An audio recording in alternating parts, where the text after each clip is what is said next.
Parlons maintenant de l'indépendance financière.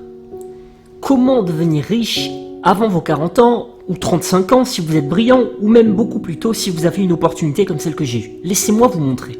Hey guys, bienvenue sur My Money Talks, ma très jeune chaîne où toi et moi on parlera argent. Car entrepreneur dans l'âme et passionné de développement personnel, je dois t'avouer que j'ai aussi une certaine fascination pour l'argent depuis de nombreuses années. Alors, j'ai ressenti la profonde envie de lancer une chaîne exclusivement dédiée où je pourrais librement parler avec toi de l'argent à travers différents sujets. Et aujourd'hui, l'épisode me tient terriblement à cœur car tu verras que si tu appliques ces conseils, c'est à coup sûr une fortune que tu bâtiras et ta liberté d'ici les prochaines années que tu obtiendras. Pour cela, j'aimerais partager avec toi toutes les pensées de Jim Rohn, ce brillant coach qui était entrepreneur mais aussi expert en développement personnel dans le monde des affaires, et il répondra donc à la question tant posée: comment atteindre l'indépendance financière? Parlons maintenant de l'indépendance financière. Comment devenir riche avant vos 40 ans ou 35 ans si vous êtes brillant, ou même beaucoup plus tôt si vous avez une opportunité comme celle que j'ai eue? Laissez-moi vous montrer. Vous voyez, je pense que l'héritage de tout le monde ici, particulièrement en Amérique, est de devenir un jour financièrement indépendant. Alors permettez-moi de vous donner ma propre définition de l'indépendance financière. L'indépendance financière est pour moi la capacité de vivre du revenu émanant de vos ressources personnelles. Avez-vous besoin de 2 000 $, 3 000 $ par mois, de 4 000, 5 000 $ par mois? Certains auront besoin de 10 000 $, d'autres au moins de 100 000 $. Bref, peu importe, en tout cas un revenu que vous avez besoin pour vivre et que vous pourriez gagner grâce à vos ressources personnelles. C'est ce que j'appelle la liberté financière, l'indépendance financière.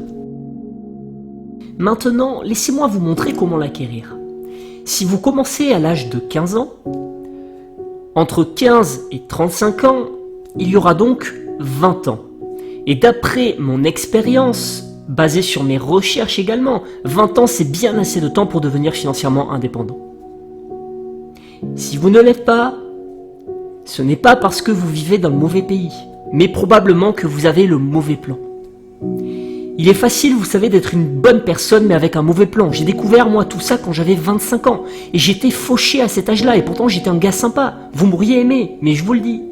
Mes plans jusque-là, en particulier mon plan financier, m'ont laissé faucher. Je l'ai totalement changé alors au cours des 6 années suivantes et je suis devenu financièrement indépendant, donc je sais de quoi je parle.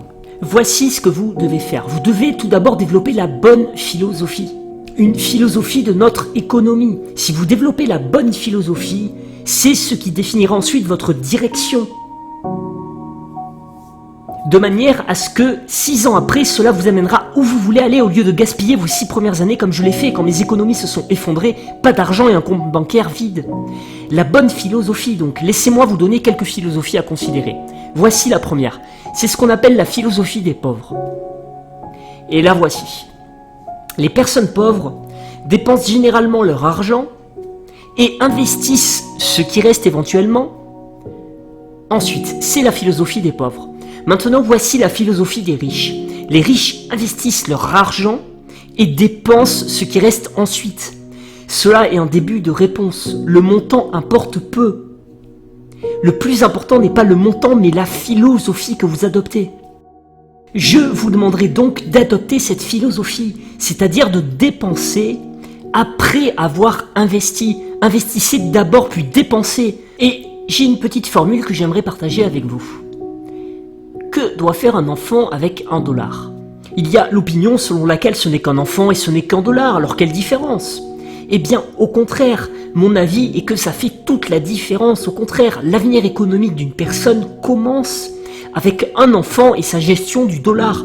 Certaines personnes diront qu'il est trop jeune et donc de le laisser tout dépenser, mais alors quand espérez-vous que cela s'arrêtera? Alors que devrait faire un enfant avec $1? Voici le principe simple pour commencer, qu'il ne dépense pas tout le dollar. Si un enfant veut dépenser tout le dollar, il faut lui dire ne dépense pas tout. Il dira pourquoi pas, c'est mon dollar, je l'ai gagné. Alors mettez-le dans votre voiture, amenez-le de l'autre côté de la ville et montrez-lui où vivent les gens qui dépensent le dollar entier.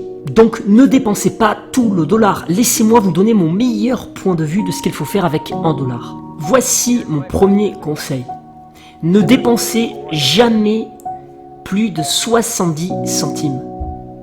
Jamais plus de 70 centimes sur $1. Vous devez choisir bien sûr un chiffre et celui-ci sera déterminé par votre philosophie. Et cela dépendra également de ce que vous avez appris ou de votre propre expérience. Vous savez, quand j'ai rencontré pour la première fois mon mentor, je dépensais environ 110% de chaque dollar. J'étais aux finances budgétaires en train de gérer également mes meubles et ma voiture saisie une fois encore. Ensuite, j'ai appris la meilleure formule pour l'indépendance financière. Premièrement, ne dépensez jamais plus de 70 centimes sur 1 dollar. Maintenant, vous me direz, d'accord, mais qu'est-ce que je fais avec les 30 centimes restants ? Et voici ce que j'enseigne aux enfants. 10 centimes destinés à une œuvre de charité, ou une église, ou aider des personnes qui ne peuvent pas subvenir à leurs besoins. 10 centimes pour soutenir des projets de valeur, des projets pour lesquels vous avez confiance. 10 centimes sur chaque dollar. C'est ce qu'on appelle être généreux, avec une partie de ce que vous avez retiré de la société. Parce que lorsque les montants augmenteront, cela sera un peu plus difficile. Donner 100 000 dollars sur 1 million. Certains diront que s'ils avaient 1 million, ils donneraient 100 000 dollars. Mais de mon côté, je n'en suis pas sûr, c'est beaucoup d'argent. Donc le meilleur moment pour commencer est quand les montants sont bas. 10 centimes sur 1 dollar. Maintenant, que faire avec les 10 centimes suivants ? J'appelle ça le capital actif. Le capital actif signifie faire quelque chose pour faire un bénéfice ensuite. Le capital actif. Mettez de côté une partie de vos revenus. Les salaires, c'est bien, mais je vous le dis, les salaires vous feront vivre, les profits vous feront une fortune. Donc mettez de côté une partie de vos revenus sous forme de capital appelé capital actif. Donc au moins 10 centimes sur 1 dollar que vous avez gagné, que vous mettrez de côté pour votre capital. Capital pour faire de votre mieux, pour réaliser ensuite des profits avec vos projets. Les bénéfices sont meilleurs que les salaires. C'est incroyable la rapidité avec laquelle les profits peuvent augmenter. Les profits sont donc meilleurs que les salaires. Les salaires vous feront vivre, les profits vous feront une fortune. La troisième chose est d'une importance absolument vitale. J'appelle ça le capital passif. Le capital passif est lorsque vous laissez quelqu'un d'autre utiliser votre argent, une institution financière, des actions, des fonds mutuels, peu importe. Laissez quelqu'un d'autre utiliser votre argent, vous fournissez l'argent et eux utilisent cet argent pour faire des profits, ils vous paient pour l'utilisation appelée intérêt. Si vous développez 10%, 10%, 10% et 70% sur le dollar, surtout si vous commencez à 15 ans, au moment où vous aurez 35 ans, je vous le garantis, vous serez indépendant financièrement.